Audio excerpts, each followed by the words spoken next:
These are 4 parent hacks you can teach your kids about self-restraint when it comes to junk food. And you don't need to tell them off. It's self-controlled by the kids themselves. As you know, just like my kids who are 5 and 7, they love their junk food. They have their junk food stash. And as you know, we place them at the bottom of the pantry and not above there so they can't reach it. They can actually easily reach this. But how do we control them self-restraints? For example, a lot of Kinder Surprise, all sorts of lollies and sour lollies, Tim Tams, and then another one of those. All these lollies are at their reach, but how do you teach them self-restraint? So my kids are 5 and 7, 2 boys, and these are the 4 junk food, self-restraint, self-discipline hacks that has worked for us. Let's go. Hack number 1 to develop self-discipline in your kids at an early age is don't do 100% no, do 200% yes. Let me digress. So example, on average for parents, when their young kids want lollies, junk food, because they have additives, preservatives, and all these toxic traits inside those things that the kids want to eat, the parents will go, no, you can't have it. And they're like, oh, but I want it. And they're like, no, you can't have it. That's what I call 100% no. Don't do 100% no. Don't just reject your kids and just block them off, right? What we do is a 200% yes. So what that means is you do the opposite. You don't just say no, you say yeah, but let's go further than that. So to give you an example, right? My 5 and 7-year-old, about a year ago, they were really obsessed with sour worm lollies. They had it in a kids party because we never gave it to them before, and then they became obsessed with it. So before, we'll say no to them because when they eat too much, one of them will get ulcers. And then when we say no to them, they'll crave it. And then what happens then, we'll get into arguments over bloody lollies, right? They won't listen to us. And sometimes it gets to a point where they learn to lie and sneak the lollies and get it from their friends. And I'll tell them that they're eating them. And then we find them in the pockets.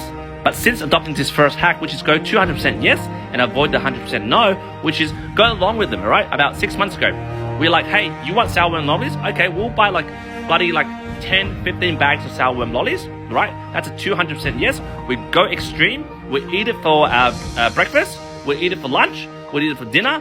We just eat sour worm lollies, guys, all right? And there was no argument. We agree with them, right? And then we let them see the consequences, right? So what happens is one of them nearly vomited because they ate too much. And at that point, I'm like, hey, do you guys want more? I mean, I can go to Woolies and buy another 10 pack. And they're like, no, Dad, we don't want sour worm lollies anymore.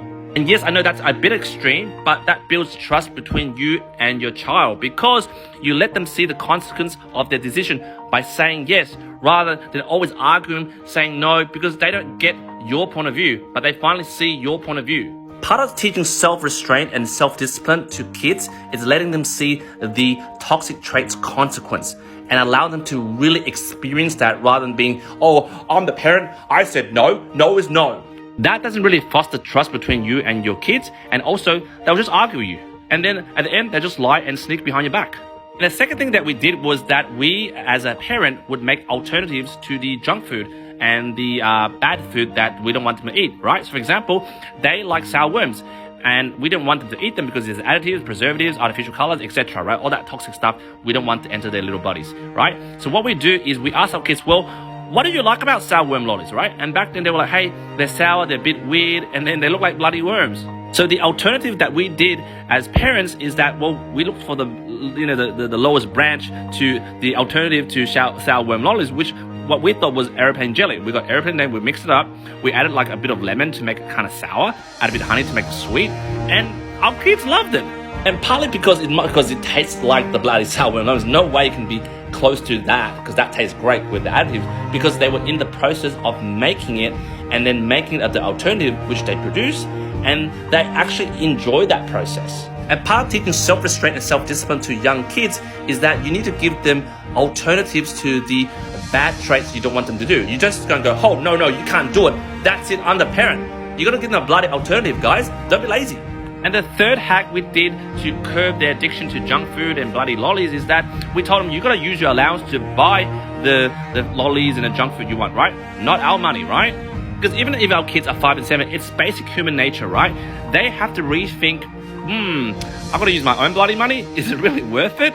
Can I be using that saving for other things like, toys I want to buy? And this hack is really good for your kids to develop self-restraint and self-discipline because it puts the onus back to their allowance, their money, right? So it avoids argument. It's like, hey, you want to buy it? We let you buy it, but use your own money. And just like the character in my new book, Nana the Naughty Savings Jar, this character decides that, no, it's actually not worth it and it's better to save the money. Which, by the way, is a plug and it's coming out very soon, guys.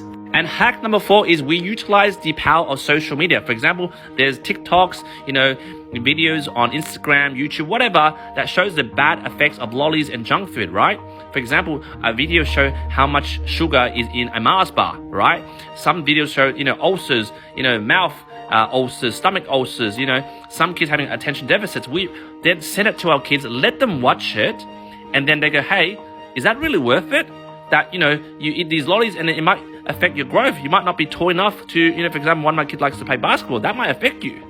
And this hack is just basically educating your kids rather than saying, no, you can't do it. And because we're the parent, no, you really explain to them. You go, hey, there's actually preservatives. And what happens is we teach our kids what the preservatives mean, right? So for example, my kids will start looking at packages and behind the back and look at what preservatives they are. And what happens is they'll start to recognize some preservatives are not good for them. And they'll start filtering what are good lollies and what are bad lollies. And by introducing this education hack early, your kids learn self-restraint and self-discipline. Because what happens is they learn to analyze and think for themselves. Because basically what self-restraint is you want to do something emotional, impulsive, but the logical side of your brain kicks in and goes, hey, there's actually cons to what you want to do. Maybe don't do it. And as a bonus tip, if you watched thus far, which means you're a parent that loves their kids, sometimes for us, we deliberately buy junk food for them. Yes. What happens is we want to be associated with junk food. We want to be the gatekeeper of junk food. We don't want to be the person that when they think of junk food, mom and dad's going to say no, let's avoid them. We want to train them from an early age for, junk food replaced to anything that is bad or considered a taboo, that we are not against it, right? We are not the bad guy. But even though as parents we are not against it and we allow you to do it, we have to come to some sort of agreement on how the junk food is eaten. For example, my 7-year-old loves Tim Tams, right? So what I do to him is like, hey, I'm happy to use my money to buy Tim Tams for you, but our agreement is that you have 20 days to eat all these Tim Tams, which means, per day, you have one, and that's it. Do you agree or disagree? And if you agree, then I'll buy it. You might be wondering, Q, why would you do this? Well, what happens is you teach them discipline and self-restraint. Because rather than acting impulsively as young kids, 5 and 7, and smash through the Tim Tams in the next 1 or 2 days, they know, okay, I have an agreement with my dad, all right? We have trust. He loves me. He bought the Tim Tam for me. But I'm going to eat 1 a day because that's our agreement. What happens, that develops self-restraint. They control themselves because they know that our agreement is to eat 1 a day. And eventually with these 4 hacks plus the bonus hack, it teaches our kids to have self-restraint and self-discipline. And that is why, guys, we don't need sneaky tactics to place our lollies all the way up there so our kids don't reach it, but actually make it really readily available from them over here. Because we know after introducing these 4 hacks in the last 6 months, our kids have a less desire to actually eat lollies and junk food. And that really means they've habitually adopted self-restraint and self-discipline through the act of lollies. And this would feed through their future studies when they are in primary to high school, future goals they want to achieve through sports or academic. Hopefully these 4 hacks help you. Jump in the comments, let me know what you think.